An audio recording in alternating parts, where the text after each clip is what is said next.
So today we are going to have a panel discussion, and I'm going to turn this over to our panel members who will make their formal introductions. James Crouch, the General Manager of the Leadership Collective, Christian Hughes, the CEO of My People Group, and Kim Marsh, Senior Talent Acquisition Leader, Velocity Global. So James, take it away. Brilliant. Thank you very much for the introductions. So I'll give the briefest introduction to myself. So as you said, my name is James Crouch. I am the General Manager of the Leadership Collective, proud to be partnering with HRCI.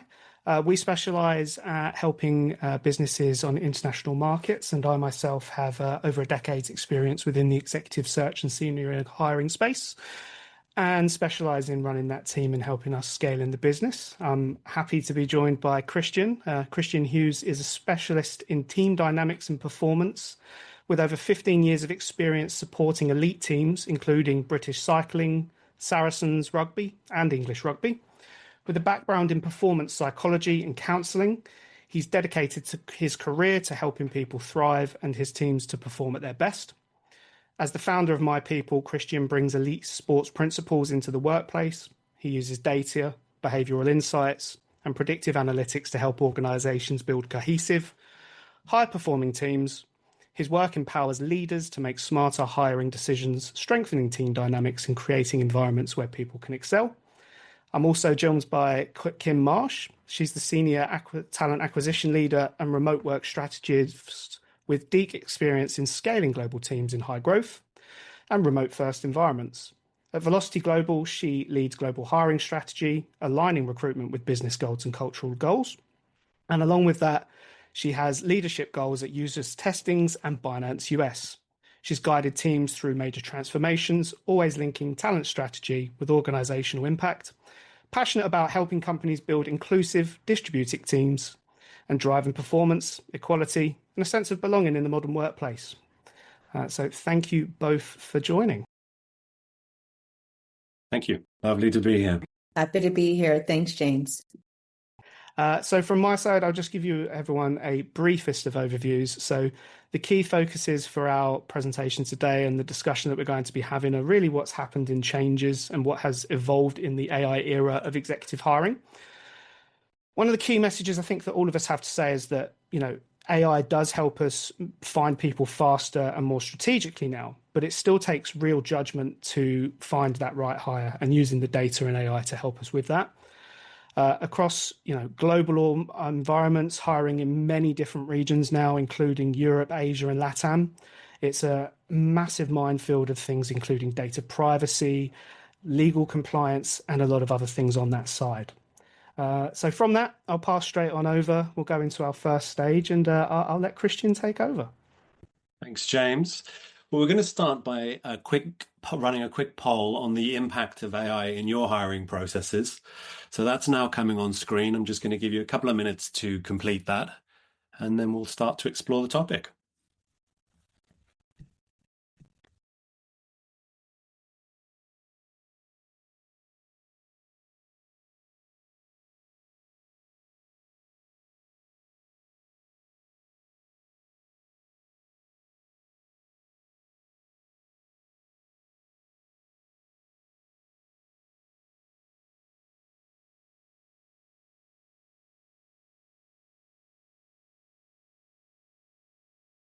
Wonderful. Okay, so it seems like looking at the results that are now on screen, most of you, or coming up to half of you, have not experienced a huge change yet. So it's probably a large topic of conversation, and maybe that's why you're all here today to explore further. I suppose the one that then comes up next is internal process automation, and that's certainly what we've experienced. I'm going to talk for a few minutes just on how we've used data in sport and how we see that transitioning now into executive hiring and the experience that will have for probably candidates and hiring managers. I expect you've all been on both sides of that coin at some point. But in sport, the journey around skills assessment, which seems to be running parallel to AI at the moment, is a topic in most organizations. And it's probably being driven by the fact that AI is an unknown entity as to what jobs it might replace or support or enable. And that conversation around skills assessment was happening in sport, albeit in a slightly more simplistic way, sort of 5-10 years ago, in that skills assessment and being able to analyze the skills and capabilities of individuals was a big factor within football, rugby, basketball. But it had a limit to it because we really deploy our skills and capabilities in the context of an environment or a team. And so AI and data has really shifted the debate in sport to understanding why someone performs in a certain environment and not another environment. And anecdotally, you've probably had an experience or at least witnessed someone else coming into an organization where you think this person should be a superstar. They're coming into a team where they've got huge amounts of experience, and for some reason it doesn't work out. Those are the things in sport that cost a huge amount of money. And if we were able to aggregate the cost of those hires, which don't seem to work out for a business, we'd probably be talking about big sums of money. So sport has invested a lot in understanding the dynamics of teams and how people fit together as a group. And we're seeing that coming through now into executive hiring, where we're getting asked more regularly for an understanding of not just the individual, but the individual in the context of the team they're going to be working in. So I think skills assessment, which has been a big topic alongside AI, has got a place, but it's not the end of the story. Really, the story is about how does this individual execute on their skills in the team that they're going to be working on. And that's a big grey unknown area, at least it has been up until now, because that contains questions about, well, what's the organizational culture like? What are the dynamics of the team from a personality and operating perspective? And how will this individual fare working with that group? At senior hire level, that's ever more present, those questions, because if someone comes in, and quite often with senior hires, there's an implied direction whereby we're looking for them to impact a team or change something. That's usually a dynamic that sort of underpins senior hiring. If we don't really understand that individual in the context of the team they're going to be working with, it's going to lead to potentially issues in sort of conflict issues and ineffective output, where we just don't see the results from the skills and capabilities of that individual flowing through. Finally, I'm going to say this also has a big impact for candidates. In a world where we're now able to look at a move and research a move far greater than we ever could, we want to understand what's the environment of the team we're going into. And I think Glassdoor's given us a bit of an insight into different organizations, but it doesn't really get us underneath the surface of that organization and what the experience is like for people in that existing team that you might be joining. So I think this is an area where AI, the dynamics of teams and the environment will become much bigger topics, especially as we try to understand what role AI will have in supporting roles. We still need to concentrate on that human element, that fundamentally the humans are going to be working with humans too, not just AI. So with that, I'm going to hand over to Kimberly. Thank you, Christian. Love your feedback. At Velocity Global, we're definitely partnering as a product and as a company with more AI tools, but currently in the HR space, we're getting a lot of support from AI tools. It's kind of like your robotic colleague, your intelligent colleague that should work with you to enhance what you do day to day.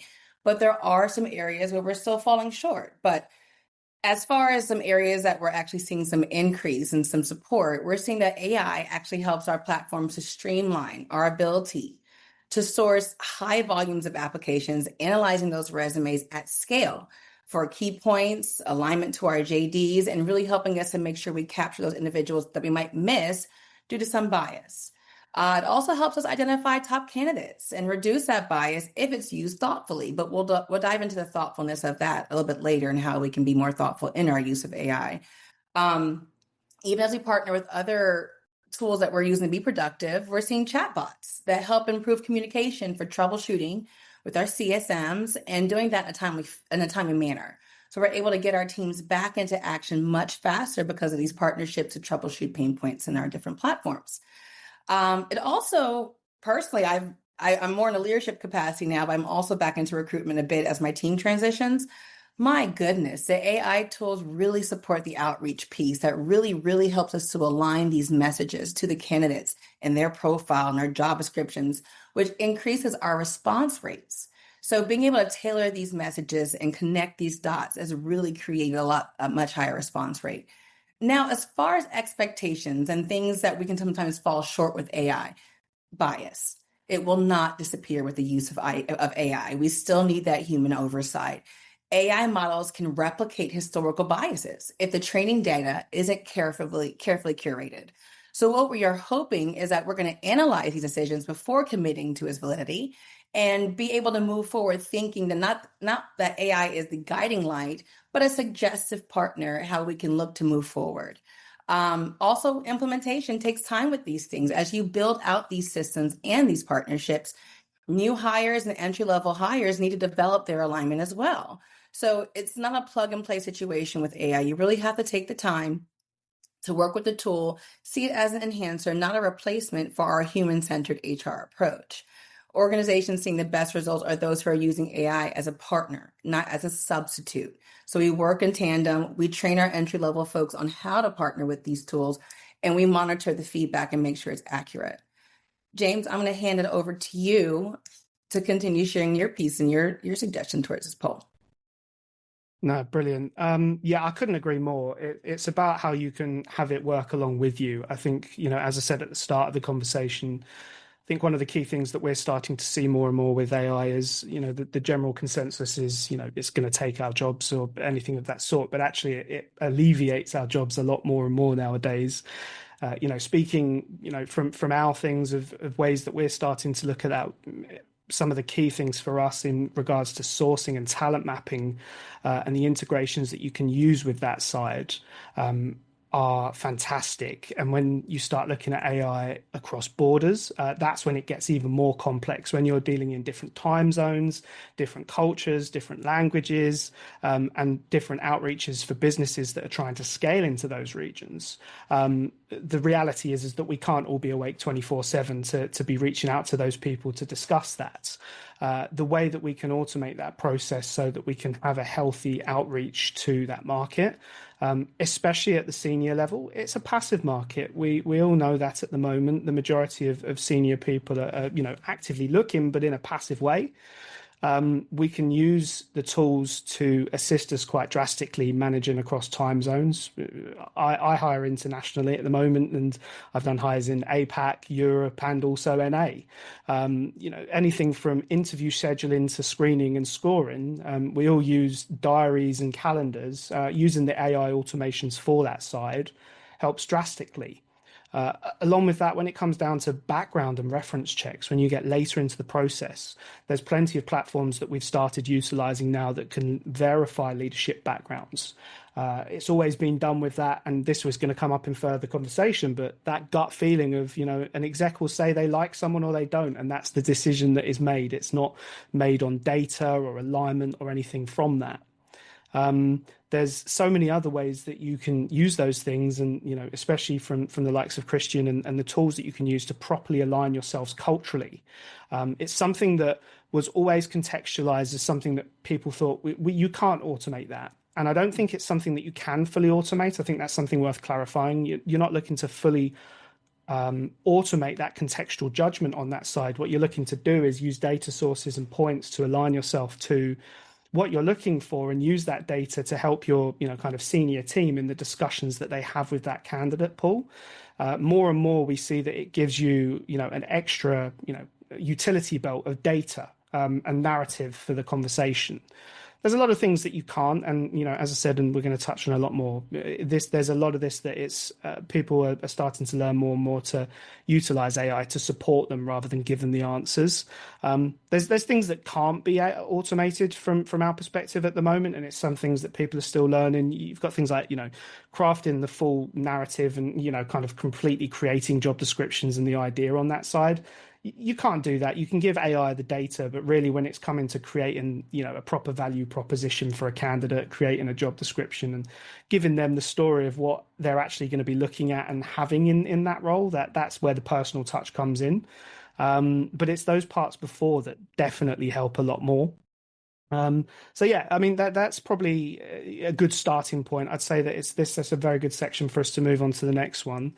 The theme and I suppose the discussion that we'll lead into is more leading into, as I said, using human insights and contextual judgments, but having data to facilitate that. There is another poll to go with that, so we'll pop that up for a couple of minutes, asking, as you can see, where do you think the biggest risk lies at the moment in executive hiring?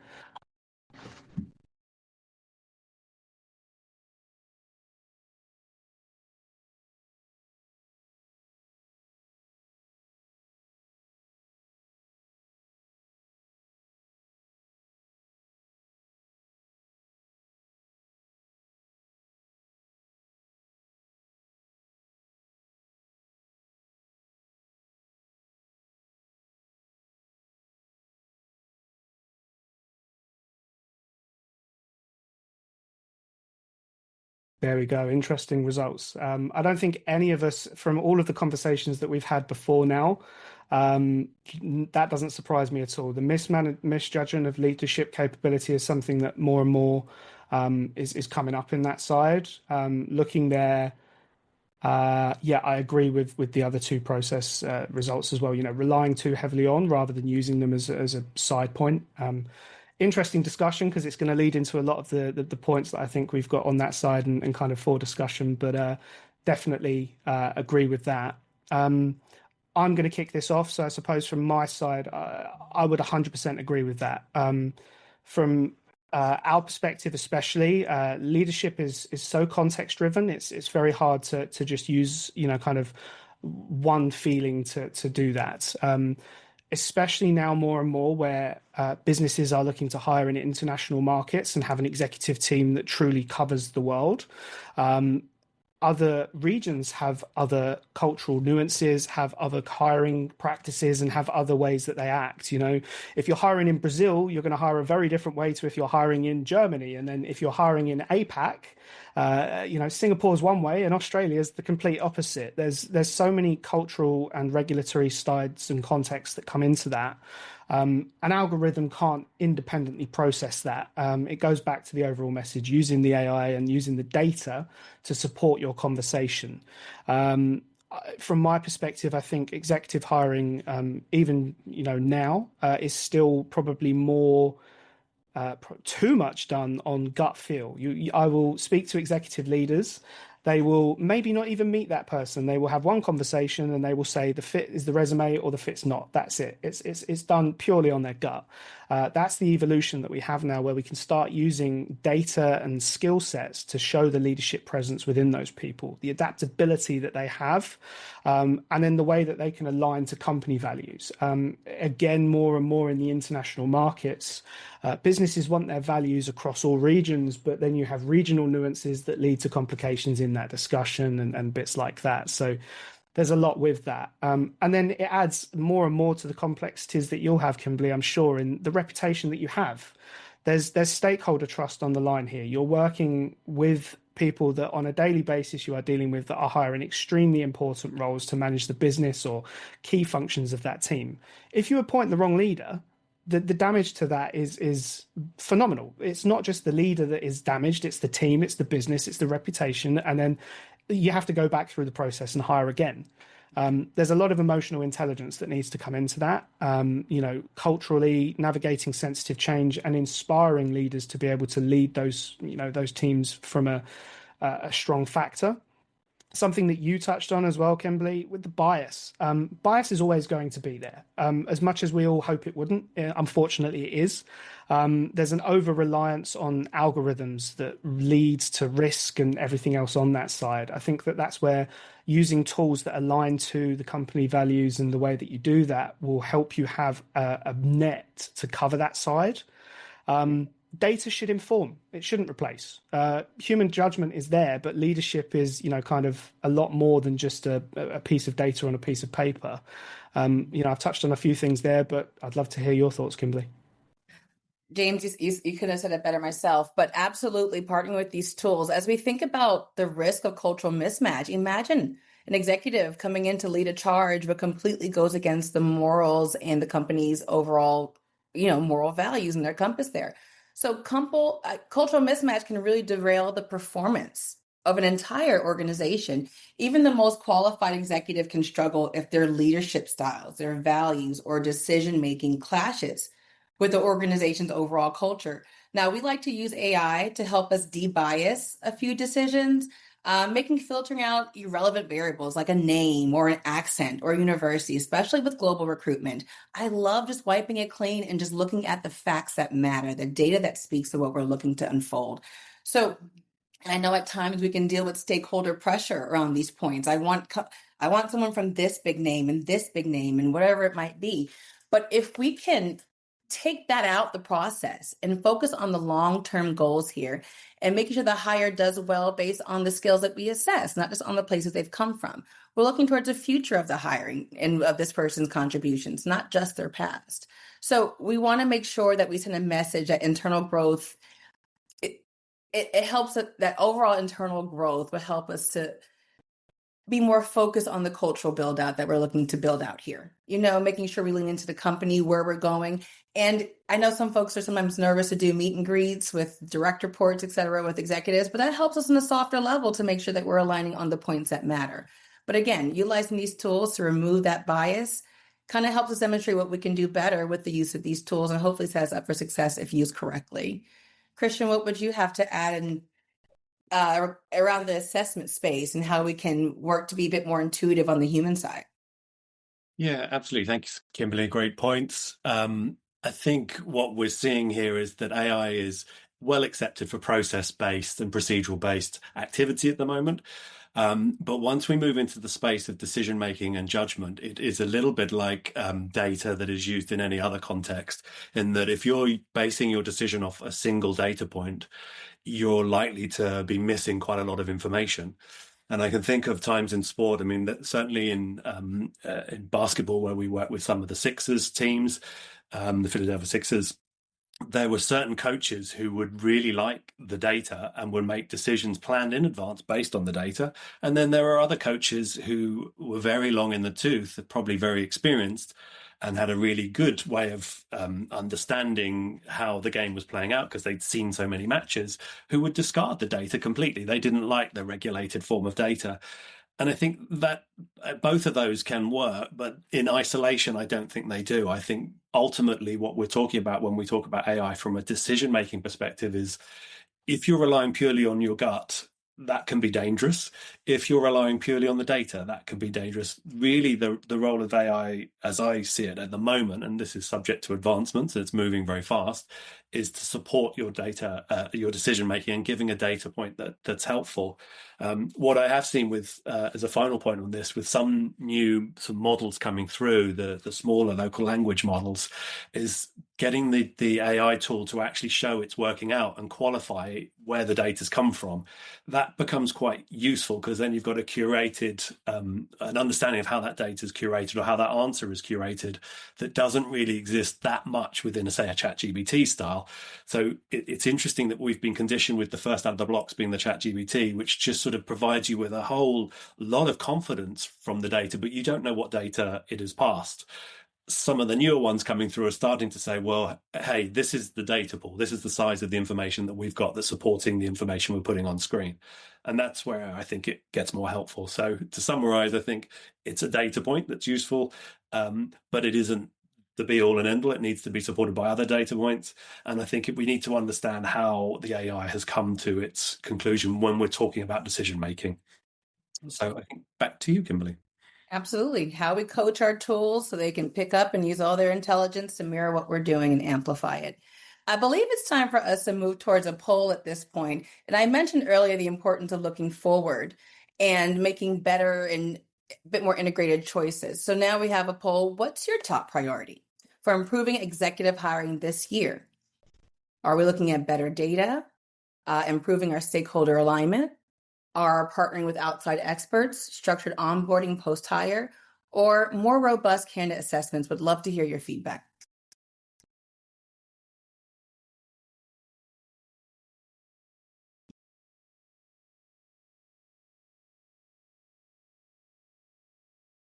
Okay. We're still waiting on those results. All right. So based on what I'm seeing here, what's in the lead? Better data and tools to support our decisions is our top priority when it comes to executive hiring this year.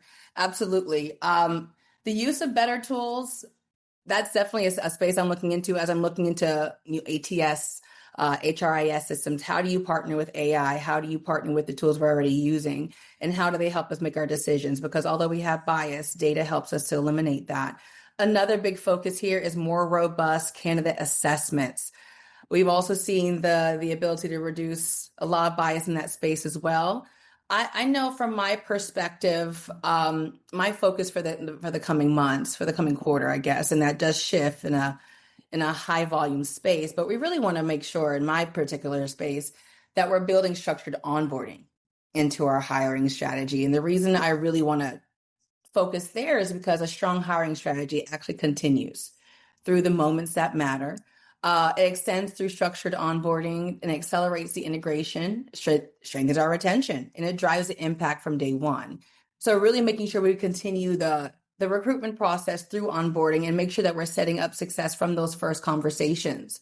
Onboarding isn't just a checklist, it's a continuation of the hiring process, not an afterthought.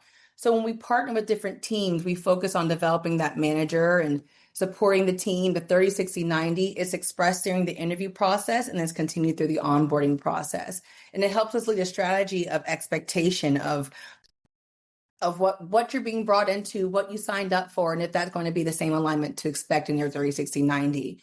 We integrate culture early with an amazing recruitment team, and we hope that the onboarding team holds that as well. With that amazing culture, you help your hires understand their reason for joining. And again, feeds into that retention piece. And especially with the executive onboarding, James, I'm sure you can speak to this, but that needs to be tailored to a more centered, relationship-driven experience, I would say. More strategy immersion, a lot more clarity on the cultural expectations, just so we can hold them accountable and to avoid that cultural mismatch that can truly impact an entire department and your bottom line. So I know that with assessments, we can look to partner with different tools as well. Christian, you discussed this a bit as well. I want you to dive in a bit more, if you can, around these assessments and how AI can jump in as far as the hiring and predict that team cohesion. Yeah, absolutely. Thanks, Kimberly. Everything that I just said about the ways of utilizing the data, I think where it starts to get quite exciting from an AI perspective in regards to executive hiring is AI is great at spotting patterns. And if the data supporting the AI is of meaningful quality, you can start to really get a better benchmark of the types of individuals that are likely to thrive in your organization. And so to Kimberly's point earlier, if you're starting to think about fit into a team, fit into a organization, and I certainly don't mean that in an old school sense of the word fit. I mean in terms of the performance environment, the climate, the way people interact, the values of the organization. If you're starting to think about that at the hiring phase and using tools that, like My People or like the tools that Kimberly's highlighted, it naturally flows into an onboarding journey where we start to personalize the onboarding of that individual. And that's been a huge area in sport that's developed, whereby nowadays, especially in, say, Premier League football, which is an area where a lot of my friends still work, you rarely see a failed hire, except for Chelsea Football Club. Hopefully there's no supporters of that on here, but you rarely see a failed hire. You typically get so much data underpinning the individual coming in, and then you have a really strong onboarding approach based on that individual.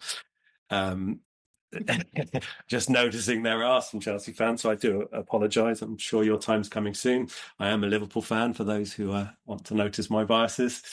Anyway, back on point, the tools that are available now to be able to look at individuals against a climate and a team just create better opportunity for that individual to perform, better onboarding experiences. So the end output is a better all-round experience for the candidate and the organisation. I've taken us off on a tangent there about sport and football. I apologise. James, perhaps over to you. Yeah, I'll jump in. Firstly, thank you. I am actually a Chelsea fan, so that hasn't come up in conversation, but you've totally offended me. No, I'm joking, but I've been a Chelsea fan. I don't think we've been working to not have a thick enough skin for that. But yeah, definitely from my side, there's a few things that definitely kind of align a lot, and I think actually I'd really be interested in some of you guys' kind of thoughts and feedback on it. But especially from my side, when it comes to kind of that position and kind of moving into that space, you have to look at kind of the first stages of what you're actually looking to hire for, especially from our side. At the Leadership Collective, we tend to work with a lot of businesses at all different stages. But as an example, a scale up, they're looking for leaders that can build teams that are going to rapidly grow, and the structure that comes with that. Those that can handle hyper growth and the ambiguity that comes with that. Automation will help on kind of the surface of similar profiles and kind of understand that, but when it comes to matching the mindset and the adaptability, that's where you can't do that on gut feel, and unfortunately, especially at the senior level of kind of the executive ladder, those people will be very good at expanding on that side. Having the discussion around kind of how you test on and kind of do that side is vital. I know that's something that you do. I mean, personally, we've used it with you a few times now, actually, at My People. But I know that those kind of profiles and the things that you do are vital to kind of match a profile to the environment. A startup and a scale up is not going to be the same as a blue chip organization, and vice versa aren't going to be looking for the same type of candidate most of the time.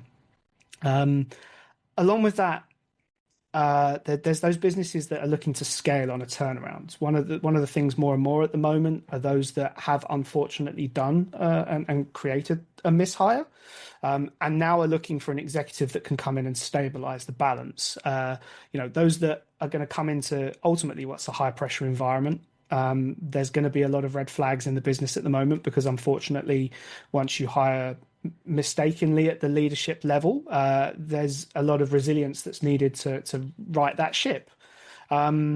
It's one of the things that we're starting to use a lot more in data to kind of flag those that are able to fix and handle that high risk environment. I think the reality is that all executives can walk into a stressful environment and handle it. That's not the question, but it's those that are going to be able to come in and help kind of resiliently stand by and deal with that.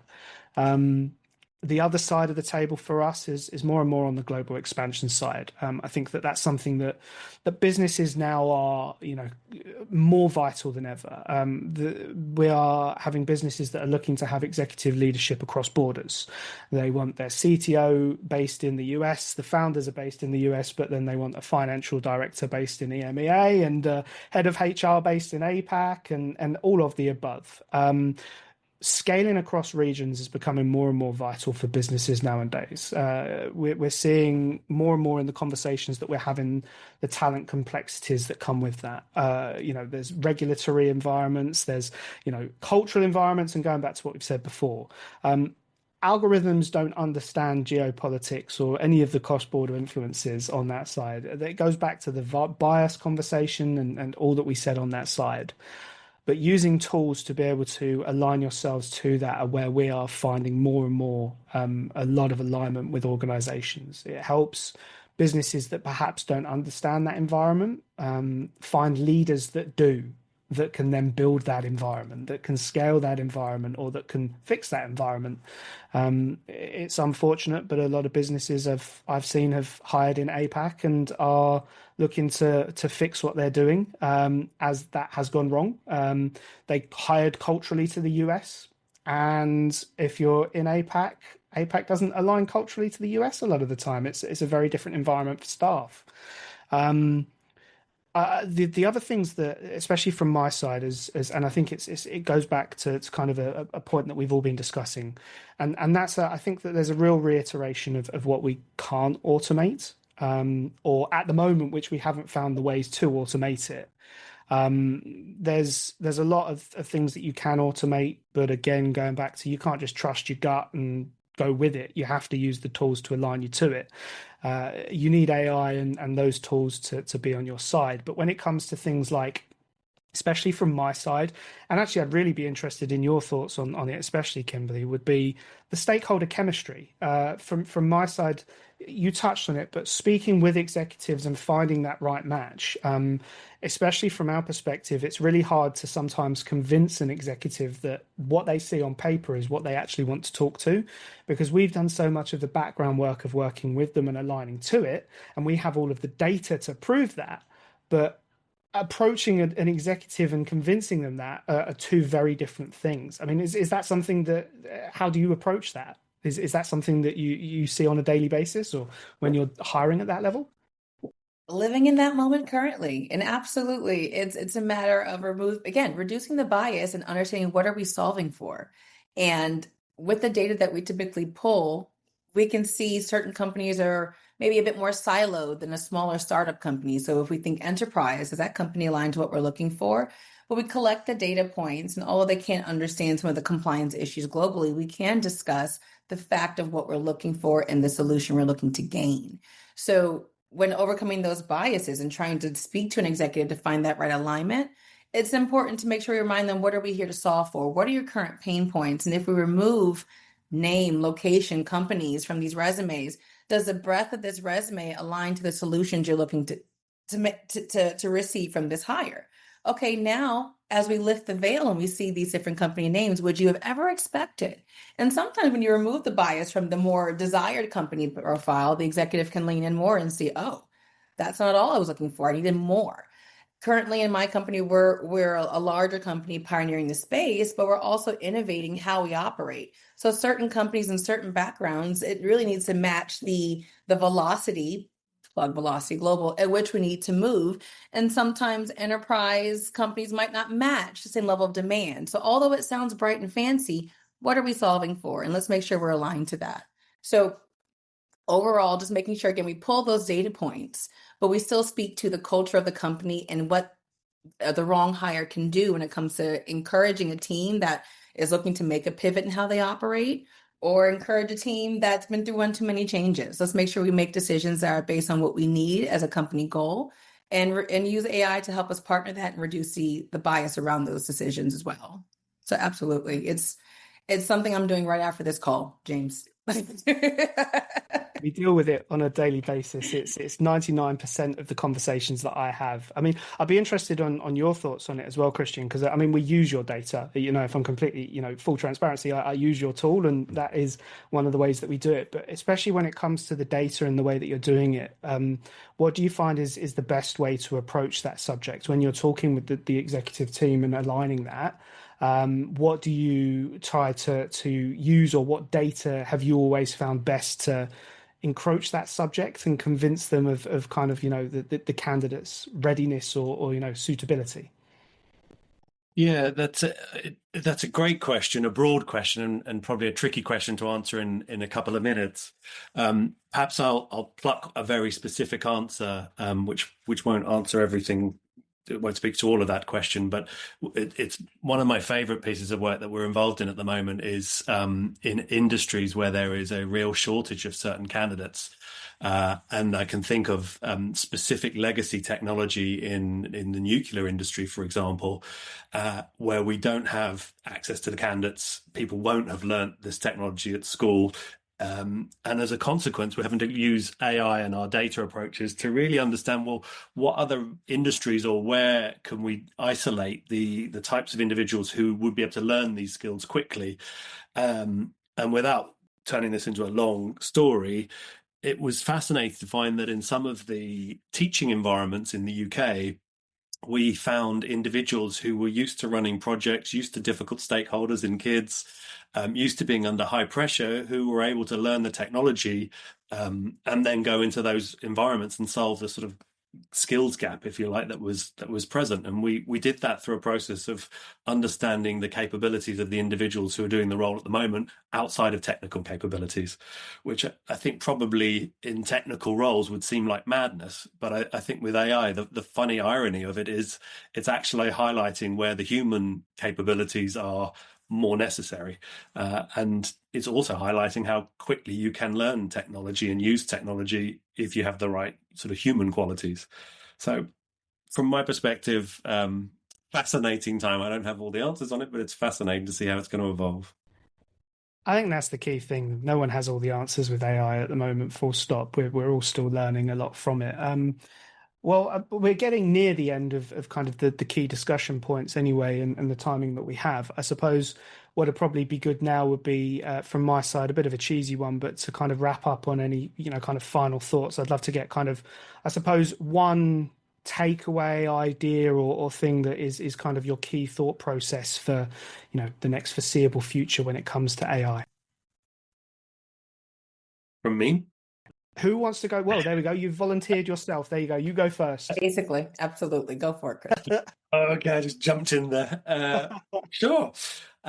Well, my sort of point would be utilize as much data as you can to pull together your decision. I think there's certainly psychology, there's certainly the cultural components of a hiring process, but ultimately it's a human being, and you're going to have to make a judgment until AI is able to show you how it's calculated its judgment. So, yeah, you can rely on experience and then utilize AI as a tool to support your decision making. Kimberly, over to you. Oh, now me. Okay, you go.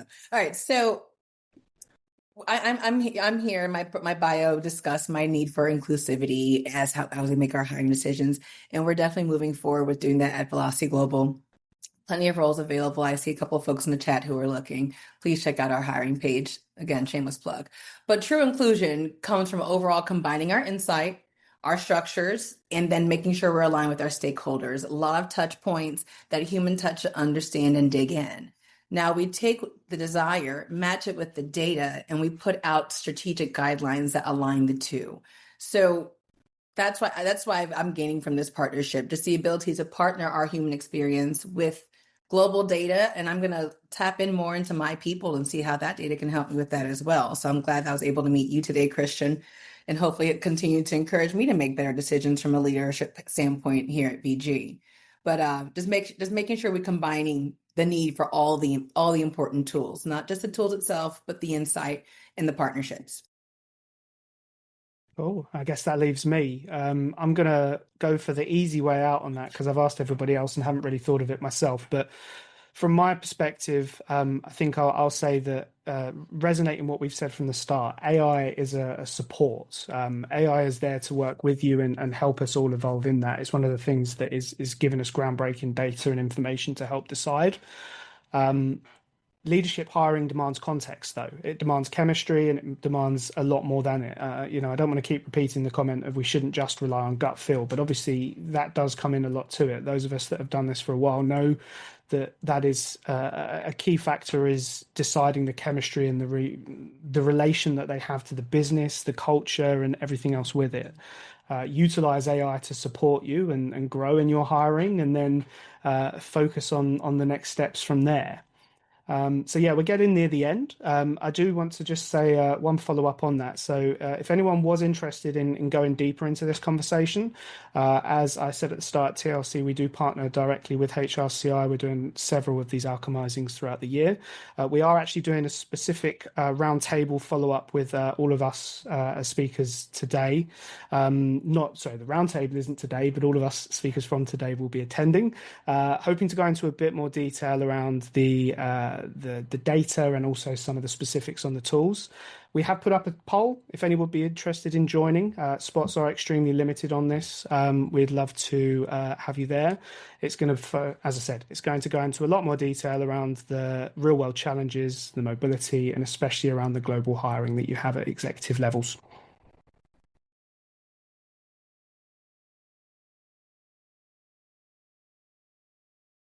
Excellent. And I will hand back over. There we go, Clarissa. So much. Thank you so much, James and team, for a wonderful presentation. We so appreciate it. We've got a lot of questions in the Q&A. We're going to get to those as soon as possible.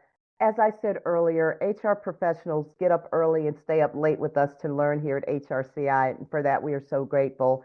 In addition to many HR professionals connecting with us today from all over the United States, we also have HR professionals from the Netherlands, Malaysia, Tanzania, Nigeria, Canada, Bermuda, Saudi Arabia, Bangladesh, Ghana, Rwanda, Kenya, Liberia, Qatar, St. Lucia, the Bahamas, and Vietnam. If I missed your country, please go ahead and put it in the chat so we can make sure you're recognized.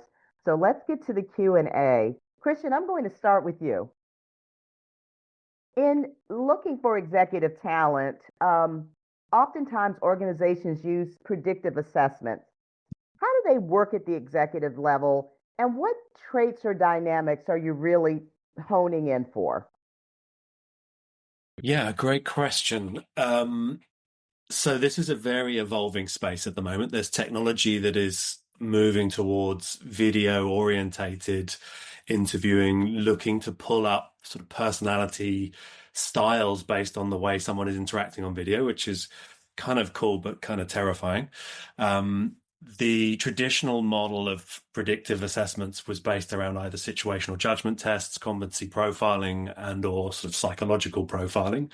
Those are still the most valid scientific approaches that we have, certainly from a psychological profiling perspective, and they are very good predictors of how someone might do their role. What I'm most interested in and what I've seen from sport is that how someone does a role is about an interaction between that individual and the environment. And by environment, I mean the team and the people they're working with. It's not a one-way thing. So if I am to say that I'm resilient, for argument's sake, as the buzzword of the day, that doesn't really mean anything without a context. And the context is the team I'm going to be working in. And if my resilience is I work in a very large corporate organization and the stresses that affect me that have me being resilient are sort of organizational pressures, and then I'm thrown into a small startup where the pressures are financial, the pressures are very emotional, and the pressures are about scaling. Those are a different set of pressures, and my resilience might crumble within minutes because the context is very different. So what we're seeing is the traditional methods of assessment like psychological profiling, cognitive profiling, and skills profiling have value because they've got some scientific merit. And I think AI is turning that into models of how people are likely to be in certain contexts. So that's what I'm seeing from a predictive assessment perspective. And I think at executive hiring level, just to close this off, that's quite important. How someone is going to impact a team is a very big part of the job they're going to be doing. Absolutely. Thank you so much for that, Christian. Kimberly, two questions for you, two sides of the coin regarding hiring. Several people have written about actively being in the market right now. This person said, as a job seeker, I've been using ChatGPT to assist me in having my application stand out on HCM software like Workday.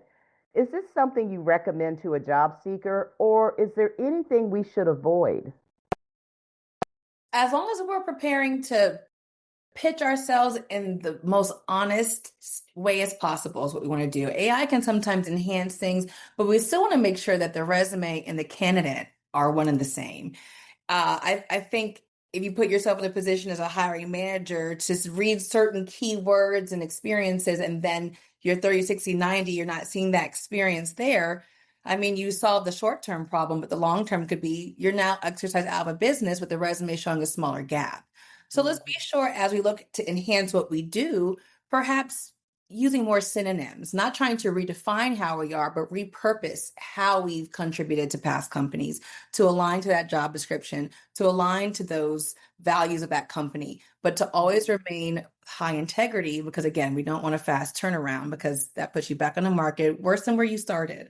So again, be sure to be honest, be forthcoming, because if it's giving you additional things that you didn't contribute to, the human aspect of that will be able to identify that relatively quickly, and you don't want to be in that position and how that impacts your reputation across the board. Thank you for that. So the other side of that coin is I'm now inside. This person says, how do you ensure candidates are not relying on AI during interviews? Oh, we deal with that day to day.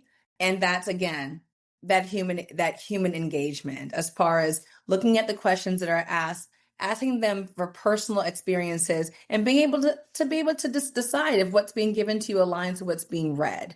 So You can't allow AI to step in for that human-centered engagement piece. You really have to be present. I definitely recommend in a remote environment to do video. You can see how someone responds to a question, their body language, their fidgets, to see if there's actual facts behind what they're saying. So for that piece, that you're on your own for that. But there are bias trainings and unbiased trainings that can help you to make decisions based on certain rule sets and best practices when having these conversations to assess these things. And I'd be happy to speak to that person one-on-one from a hiring manager perspective on how we can dig in further and how it fits your company to make those adjustments. Thank you so much. Of course. James, this person says, do you recommend onboarding by AI? I've heard of this recently and I have strong reservations about it. Being that it's a very stressful and exciting moment in the candidate's life, I think that out of all aspects of the hiring process, onboarding requires the human touch. But I'd like to hear your thoughts. Oh, was that to me? That was to you. That was to me. Sorry, I missed my name. That's okay. I think it has its place. I think that it goes back to something that Kimberly mentioned earlier on at the start.